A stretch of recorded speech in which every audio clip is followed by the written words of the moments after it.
Back here on the Meat Speak podcast, powered by the certified Angus beef brand. It's Christmas time in Hollis, Queens. Mom's making chicken and collard greens.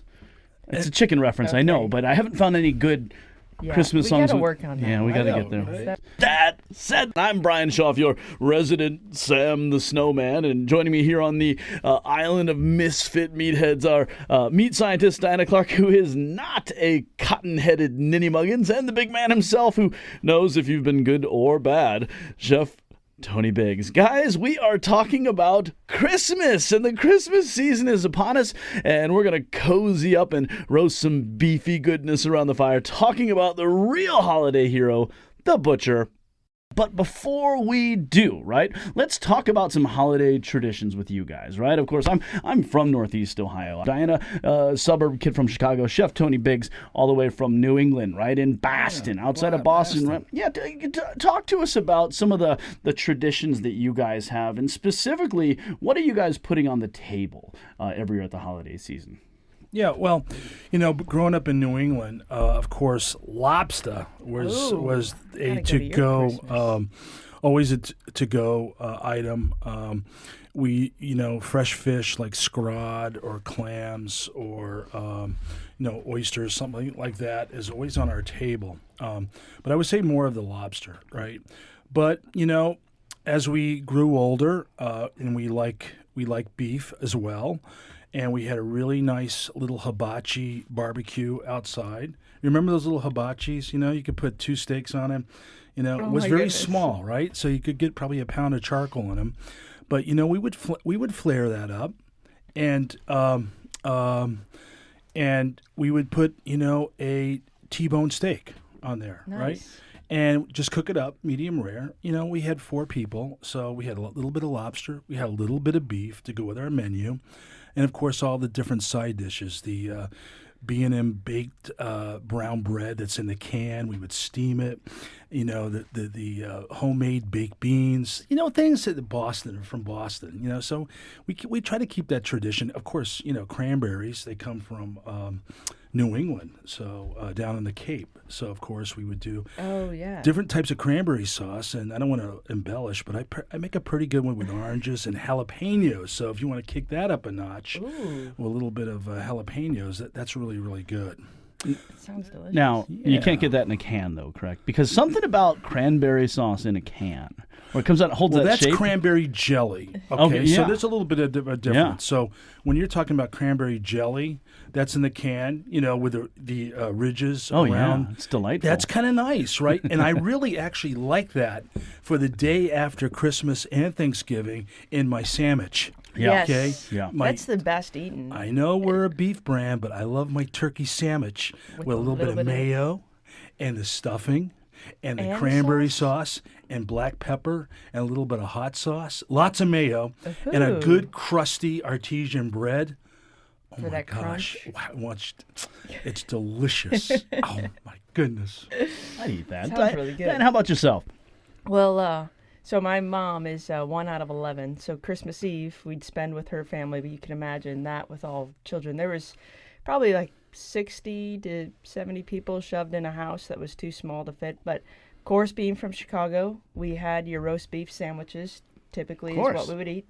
And then probably some pizza as well. We always would have to order a plain cheese pizza for one of my cousins. That's all he would eat. That and buttered noodles. But so that was that side of the family. Then the other side of the family on Christmas Day, that's my Italian side. So we would have homemade pasta and ravioli, which was phenomenal. And just thinking about it now gets me hungry. We try to still do that around the holidays, at least make pasta with the family and be able to have that. But and of course, gotta have ground beef in the sauce for sure too. But yeah, that honestly, that's Christmas to me is that spaghetti meal, which is probably not common, but for me, that's pretty awesome. It's a Chicago thing, right? Yeah.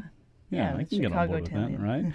Right. We always I was always very spoiled. So here at Certified Angus Beef, right, I'm technically a second generation Certified Angus Beef. My mother has roots here as well, and we have this thing, and she has never professed to be an amazing home cook, right? I don't think she'd be upset about me sharing that news, right? But we have this line of things previously we would have referred to them as value-added products, which are, basically sometimes they're pre-cooked, sometimes they're pre-marinated, right? These different lines of things. And so most years would have something along those lines. A lot of years it was a pre-cooked prime rib that all we had to do was bring up to temperature. It was fantastic. Yeah. We did brisket a couple times. Actually, we've done brisket specifically from this little place here in Worcester called Oklahoma Bob's. It's fantastic, yes. right? So here in the heart of Northeast Ohio, right, we would do barbecue Christmas. That's awesome. Yeah, really. It's you choose your meal. I like to choose my meals not just at Christmas, but anytime. Not just on what am I eating now, but what are the leftovers going to be like? Because sometimes the leftover game is just as exciting. I agree, right? Yeah. That's the goal. Yeah. And usually Daniel and I now really focus in on, we'll bring the meat, because if you leave it up to someone else to decide. Can you trust them? Yeah, no. Can you trust them? They're going to come up with a honey baked ham, probably. Sorry, shouldn't have said that. Apologize. Nothing wrong with honey baked ham, right? But I'd rather like the have ham, a right? tri-tip or something of the sort, right? That's right. That's right. That's a big responsibility. And speaking of, that's a fantastic segue into talking about, Diana, when we talked about doing something Christmas oriented, right? It seemed like it took you like 5 seconds to be like, we should talk about this, right? And that is dealing with your butcher around the holiday season and some of the challenges they face, and making sure that whatever you get is going to be available to you. So can you talk a little bit about that, your thought process behind that? Yeah, you have to keep in mind that around the holidays, that especially the meat manager, he is there extremely early, just getting the case set and ready.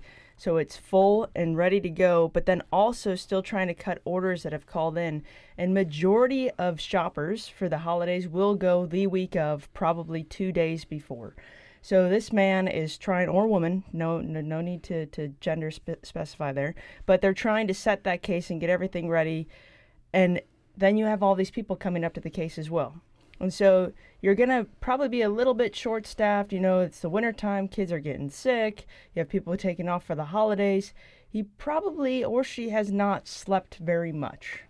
So you have to take all of that in consideration and think about, how can I make that person's life easier? One way would definitely be ordering ahead of time, maybe trying to pick it up ahead of time and put it in your fridge. It's not going to be bad. It's actually great if you can do that, because you can age it a little bit longer. I honestly, personally, I would go there and buy an entire subprimal that's still in the same vacuum package bag that it came from the packer, put it in your fridge. I would get it around Thanksgiving, and you just let it sit for that long amount of time, and then you're going to have this great aged piece of meat that's going to eat tremendously. And you also usually get a discount when you buy it in that form, usually $2 a pound or so. But for your convenience as well, when you are going to the case, think about going early. The earlier you are, the more knowledgeable that person is behind the counter, and the more product is going to be setting out. When you go at the end of the day, and when you get off work, I get it's convenient for you, but that's probably when the case is low and the least knowledgeable person is behind that counter. So it's kind of thinking about those things ahead of time to make their life a little bit easier. Yeah. I guess, can you talk a little bit more about that dynamic? Of course, with beef, at least with the beef that we work with here, right? When it's getting into restaurants, it has to have, and that's by our definition, it has to have a minimum of 21 days of age, right? Yep. And that's, if you followed along this podcast anytime, you understand the idea of enzymes having time to do their work to break down the meat, because aging makes beef more tender. Up to a certain point, then it makes beef inedible. That said, can you compare that to what you are looking at retail in terms of the age of that product? Yeah, so you have to think about the setup of retail. So their goal is to have something on display, opened up to the air for an extended period of time, and they want that, they call that shelf life. They want it to be able to live on the shelf as long as possible. The older that product is, kind of decreases the amount of shelf life it's going to have. So usually it's less aged than you would typically find at a restaurant. It could have 7 to 14 days, but that is honestly another question you could easily ask the butcher. You could ask them for the date on the box. Every box has a pack date on it, so you know the exact age. If they say it's 30 days, be excited about it. Do not turn your head away. Get that piece of meat as soon as you can, because that's going to eat really well.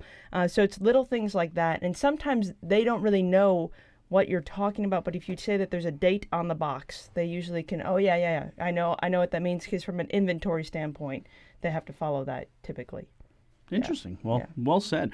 Chef, as you look at the retail case, and I know it's not very often here that we talk about retail, right? Because generally we're talking, to meatheads and meat nerds and chefs and folks like that. But to the lay person, the person who is the weekend warrior at most in terms of how they handle meat, how they deal with meat. When you're cooking meat and you're looking at that retail case, you see all these different cuts, right? There's a big push for roasting around this kind of type of season, because it's it's kind of a great way to make your house feel a little bit more, right? It's fantastic, little right? rosemary in there. Oh, it's so good. But you see all these different cuts, round, chuck. Of course, you've got the bastions, the tenderloin, the rib, the strip. Any of these cuts, if you apply a low and slow type of application, whether it's braising, whether it's roasting at 300 degrees or below, you're going to have something that's going to be pretty good, correct? Yes, and the more I think about that, I as we all know, all our families, all our households have different levels of cooking methods. Either it could be in a crock pot. Yeah. It could be sous vide. It could be, for that chef who, is a chefy who likes to cook it low and slow. You have the outdoor dad who just received a Weber grill on Christmas Day, right, and he wants to break that in, or a Komodo Joe, or a big green egg. Who knows, right? So you have all these, different, we've had this food revolution that started like 10 years ago, and everybody is so much more knowledgeable about food and their meats. Mm-hmm. And so for, Chef Tony and his family, we do kind of, if we're going to go to the grocery store and we're going to pick out a cut, if it's the chuck roll, we throw that into our crock pot with beautiful carrots, some pearl onions, some nice mushrooms, and a beautiful gravy, and put that on some buttered noodles. That is a great dish over Christmas. Let's feel warm and fuzzy when we're cooking, right, folks? Lots of herbs there. If I want a nice roast, I might get a, eye round. Sometimes people poo-poo about the eye round, but I kind of like it, right? Because if I roast it low and slow to rare to medium rare, the next day I can make some really epic sandwiches, like the buffalo beef on wick, right? Which is amazing, right? I've done, if I see a beautiful top round or bottom round, cut about 2 inches thick, I'm going to do a London broil. I know, that's probably not the traditional London broil. We've talked about that on this episode. But, if you marinate that in a little bit of teriyaki, some orange juice, seasoning, lots of garlic. I'm telling you, you roast that, throw it on the grill, bring it up to medium rare, 115, let it carry over, and you slice it thin, let it rest. That's an amazing dish that goes right in the middle of your table. Oh, yeah. And, of course, Bryan mentioned, the ribeyes, the fillets, the strips. Everybody kind of knows those. Everybody knows really how to cook those, prepare those. But those are some of my favorites. And, we're in a, right now, our economics, you might want to talk a little bit about that. Meat prices are up. Yeah. You want to share that a little bit? You guys think about that too. I mean, that's why I love the round cuts, especially when you're working with certified Angus beef, when you have a lot of marbling, and the round cuts are going to provide all that flavor. And I think some people turn their nose up to the round and say, no, I don't want it. But when you have the marbling, it's there. I mean, and we have thousands of recipes that you can utilize to cook it properly. But honestly, you could do something really simple with salt and pepper. With that extra fat and flavor in there, you got it. And you have to take that into consideration as we go into the holiday season. inflation is definitely upon us, whether we want it to be or not, and it's everywhere. It's not just in beef. It's literally anything you step into the store, you see that. Which, in fact, we've actually seen a higher inflation rate in retail right now than we have in food service. I think food service is trying to figure out what they should do. They want people back in their seats, so they don't want to do a sticker shock and raise prices. So they're honestly, the chefs out there are probably suffering a little bit, especially during this holiday season. But you have to think about that. Maybe it is easier just to order something from a restaurant to bring home. Maybe not your Christmas meal, but leading up to. I mean, I know for me, those days before the holidays are kind of hard and stressful. You're trying to get everything wrapped.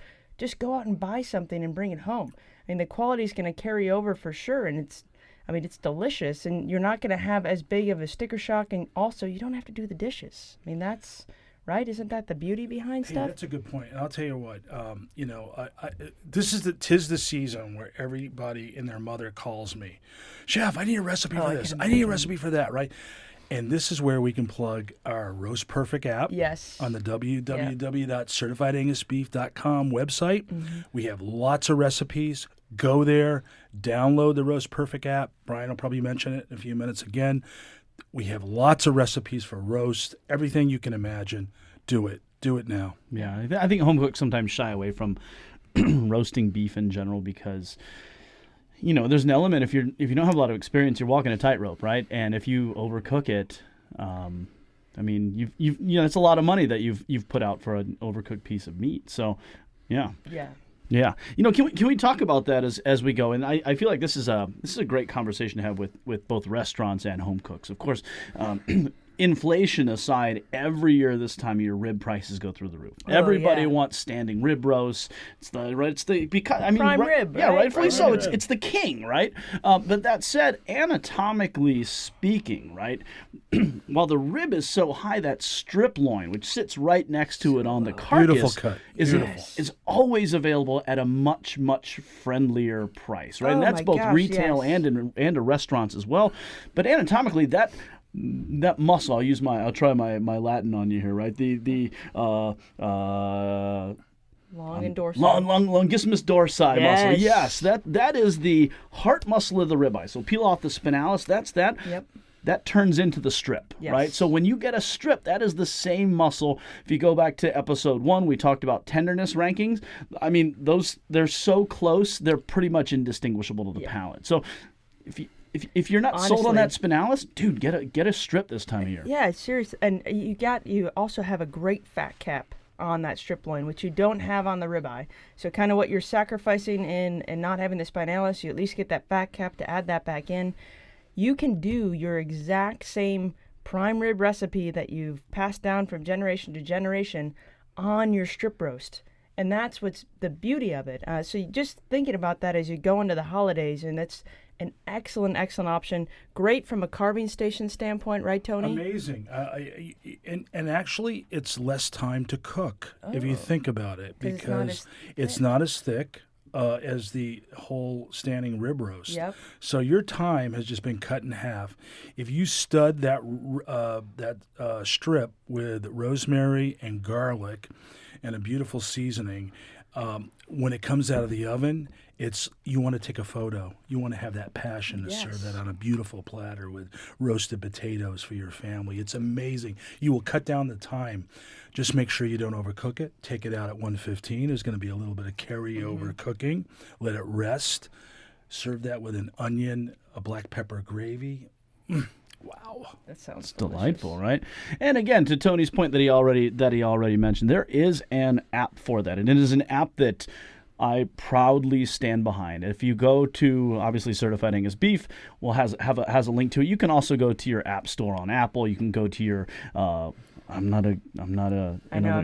forget what that's called. It's at the Google Play Store. But anyways, it's called the Roast Perfect app. It's all one word, and that is something that the development that went into that, we actually it's been 6 or 7 years since we launched. It gets updated every year, but the R&D that went into designing that with Chef Michael Ollier, has been on the podcast many times. Actually went down the road over to we're actually 10 miles away from the world headquarters of Smucker's, and they have a room that is just it's a wall of ovens, right? And so we were able to test all of these different times and in this giant matrix and making sure that everything's down. I have used the app many times, and I don't just say this because obviously we're in certified Angus beef right now, but I will tell you it's a really good app because it accounts for carryover cooking, which I find a lot of recipes do not. If it says cook it till 140, then you leave it in the oven till 140, then you pull it out. Well, by the time it has carried over in that residual heat, now it's overcooked. So I highly recommend this app, or at least going out and do a Google search for what is carryover cooking. Get a good understanding of that, and your roasting endeavors are going to be so much better. The rest period is key. And we've talked about that, I think, before. In barbecue, it's key. In any type of cooking, let it rest. Just let it rest. This is why you're supposed to say your prayers before you eat, because that prayer time, you're letting it rest during that. I'm telling you. God had it all planned out. I'll tell you what, he's really thought of everything. He really has. And don't forget the thermometer. It's okay to use a thermometer. I use it. I know my sons. Dad, you've been cooking for years. Why do you use a thermometer? I used to just be able to touch it, right? No, use a thermometer. I'm getting a little bit older here. So, come on, guys. Excellent. On that note, it is the Christmas holiday season, and I'm particularly in the mood for Christmas. I'll tell you what, I'm a high school soccer coach. We have been listening to Christmas music since August because the way I deal with extreme heat is mind over matter. So if I'm playing a little... little Jackson 5 Christmas in September when it's 90 degrees out, I'm like, I might be slightly insane. But there is a reason behind it. That said, I like Christmas. I love Christmas. I feel like Buddy the Elf at some point. So, it's very difficult. I have yet to come across a Christmas song that talks about beef in any way, shape, or form.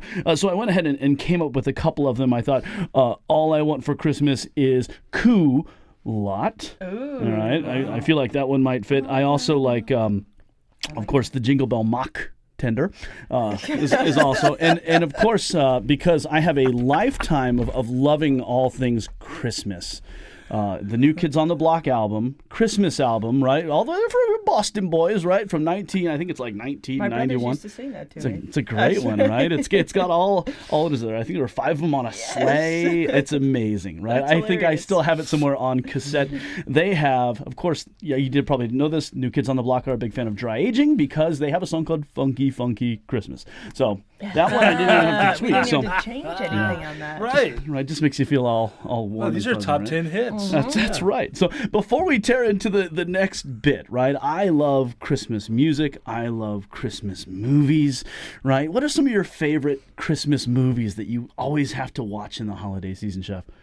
Oh, gosh. Well, Buddy the Elf is Of one course. of my favorites. Yeah. I mean, That is a good I don't one. think I stopped laughing on that one. That was pretty...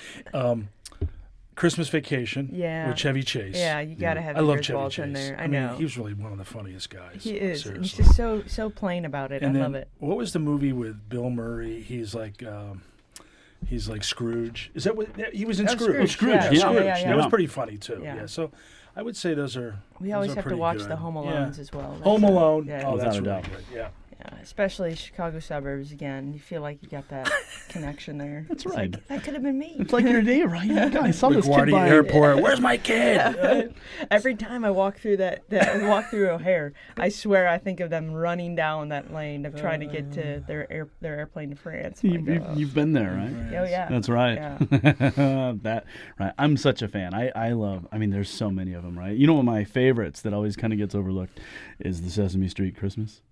I don't Right. know if I've. I don't think I've ever seen at that. the very beginning. Is it because you like the Cookie Monster? I love the Cookie Monster, right? And Oscar the Grouch is ice skating. He's got little green furry legs sticking out my the bottom of his gosh. trash can. It's amazing, right? Wow. Yeah. Probably the only time Yeah. you see his legs. That's right. I think it actually is. So I also, of course, always love the classics like Frosty. Yeah. Oh, Right? yeah. I love this is old time Hollywood. I love the Jimmy Durante. I the know, narration, Cha Cha Cha. Right. Yeah. So this is my Jimmy Durante and Frosty. He says, "Now Frosty was the fastest belly whomper in the world." That was pretty good. Be made of snow, right? To meet the of course, Rudolph the Red-Nosed Reindeer. Of course. It's a standard. That said, to honor all things Christmas and media and Christmas food and Christmas dishes, we have a little holiday quiz while I have you guys in here with a captive audience. So if you are driving, if you are listening to this at home, please feel free to play along. We will not share any answers until the very end, right? If you want to go back to a similar setup when our pal Jerry from the Johnson and Wales was in here. Right. Actually, we did a culinary style quiz. We wanted to ring in though the holidays with a little Christmas, a little Christmas trivial pursuit, if you will. So that said, Chef Tony Biggs, meat scientist Diana Clark, right? Let's tear into the Christmas quiz, right? All right. Ready? Question number 1. You guys can confer. Okay. Right? I didn't write the rules because there are no rules. So that said, what did the other reindeer not let Rudolph do because of his shiny red nose? Oh, I have no idea. Wait a minute. Hold on. Wait a minute. Rudolph the red-nosed reindeer had a very shiny nose. They wouldn't allow him to play reindeer games. Is that right? Oh, you nailed it. You nailed it. We're not going to wait till That's the end. okay. That's okay. Yeah. Sorry. That's all right. Right. That was a good one, right? All right, ready? How many ghosts appeared in A Christmas Carol? I have no idea. I don't know this. I'm going to say 3. I don't know if that's right, though. Is it 3? Because the guy at the end, is that a ghost? I don't know. Okay. I will tell you on that the Muppet Christmas Carol. Okay. It is that would be a different answer. But the Muppet Christmas Carol, highly underrated. And if you are into reading Dickens, strangely enough, the Muppet Christmas Carol actually holds far more true to the actual book than any other. It's amazing, and it's the Muppets. So how do you go wrong with that? All right, question number 3. Ready? Which of the following toys did not live on the island of misfit toys? Ready? Oh, goodness. A cowboy riding an ostrich, a boat that doesn't float, or a squirt gun that shoots mustard? Can you repeat that again? Yeah. A cowboy riding an ostrich, a boat that doesn't float, or a squirt gun that shoots mustard? I'm going to say the boat that doesn't float. That's how I'll go with that. I have no idea either. I have no idea. I have no idea. Really bad. All right. Wow. Awful at trivia. When do these movies come out, Brian? Anyway. This would have been like, I think, 1962. Oh, Yeah. that's a little bit after the time, right? All right, ready? According to the song, right, what did my true love give me on the 8th day of Christmas? Oh, gosh. My true love gave to me a partridge in a pear tree. No, that's a first. I'm not going to be able to. Eight maids of milking. Excellent. Okay, that's totally it. Next Nice question. What line follows "Want a plane that loops the loop" in the Chipmunks' Christmas song, "Christmas Don't Be Late"? You know what, Brian? You got too much time on your hands. You know that? I think it's Me, I Want a Hula Hoop. I think that's what it is. Excellent. Something Excellent. Like that. I Let's like see. the music. Let's see. What is next? All right. There's a food-based one, right? What food got stuck on the title character's head in the television Christmas special, Merry Christmas, Mr. Bean? Oof. Was it steak tartare?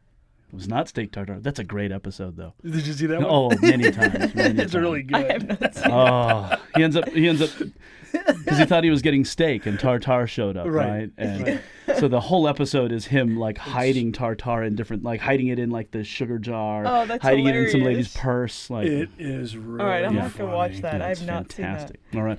What is the best-selling Christmas song ever? I would say Rudolph the Red-Nosed Reindeer. that. Or Jingle Bells? I don't even know if that's Jingle Bells? Yeah, that's a good one. White Christmas. White Christmas? I don't know. But if you live in Florida, is that really popular? That's it. What's it? Mele Kalikimaka? That's a great one too. Yeah, All right. All right. Next question. 2 questions left. There are only 10 total, right? We didn't want to. Really turn this into like an ACT of Christmas, right? Another food question here. What popular Christmas beverage is sometimes called milk punch by the British? Eggnog? Okay. And the last question, You guys agree on that, I should say? Yeah, Excellent, Yeah, I agree excellent. with you. And You know better than I do. the last question in a Charlie Brown Christmas, another classic Christmas music movie. What does Sally ask Santa for in her letter to him? She wants Pigpen to take a shower. I have no idea.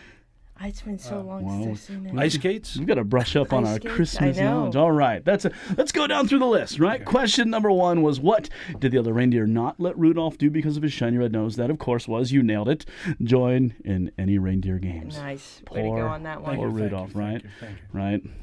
And then, but it all worked out because then he made a friend who Yes. was an elf who wanted to be a dentist, and they met Yukon Cornelius, and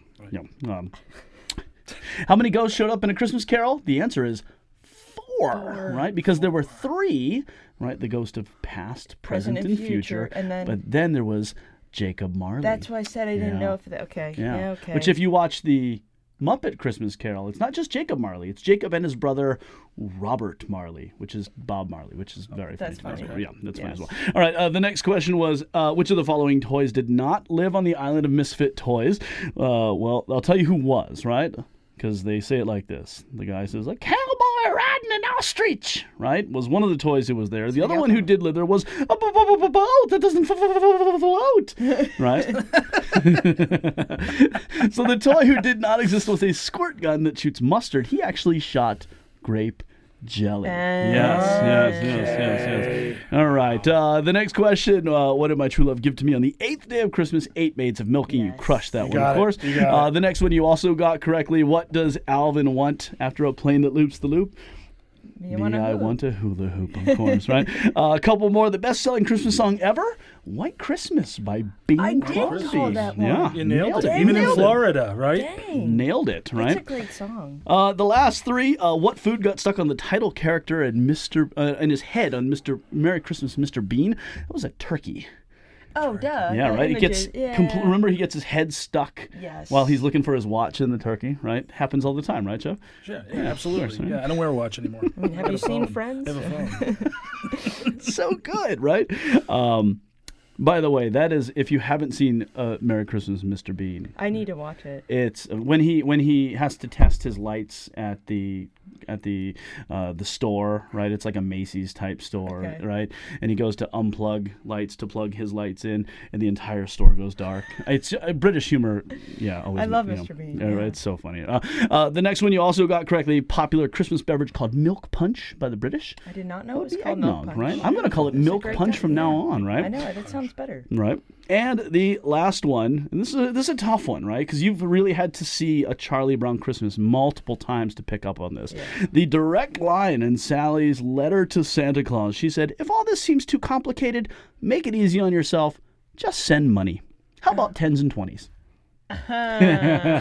She's Yeah. got So it. there you go, right? I did not know that. That is a wrap on the Christmas quiz. I'd say 2021. That makes it sound like an annual thing. I But can't that wait also till means I'm going to Valentine's remember Day. it. Right? To do it again. I can't wait till Valentine's Yeah, I Day. know. Oh, that said, in the true spirit of the holiday season, we're gonna go. What do we say? We're going to make some merry. Actually, we've got a couple things going on the rest of the day today. Our pal Anthony DiBernardo is actually across the parking lot right now.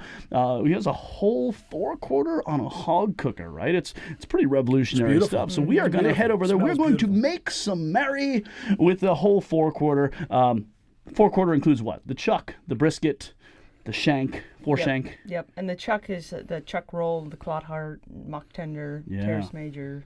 And that bad boy's been going all night long. It So has. looks Yeah, beautiful. it does look gorgeous. yeah. It So smells beautiful. so we are going to go see what's shaking across the parking lot with Anthony DiBernardo.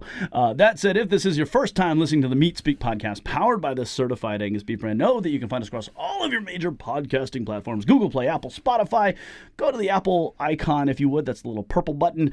Leave us a star ranking. Leave us a review. We would greatly appreciate it. It certainly helps with our overall visibility of everything that we're doing. One additional plug for the third time. Right? If you are on the fence about roasting, right, you're going to throw down some cold hard cash that you've been earning all season long on a big piece of meat. Let's go ahead and make sure that we're doing everything to get this thing as right as possible. Download the Roast Perfect app across, again, all of your major app platforms. It is out there, right? Look for it. I will tell you, we've all three used it. It's very good. I actually made an eye of round roast with that, and it turned out fantastic. It blew everyone's mind. Yeah, it was excellent. Yeah, and if you're not familiar with it, the eye of round is generally kind of like the cheapest cut there is. And right? I just thought, I'm like, man, if I could blow your mind with the eye of round, I'd stick to that for now. Amen. It's delightful. So until next time.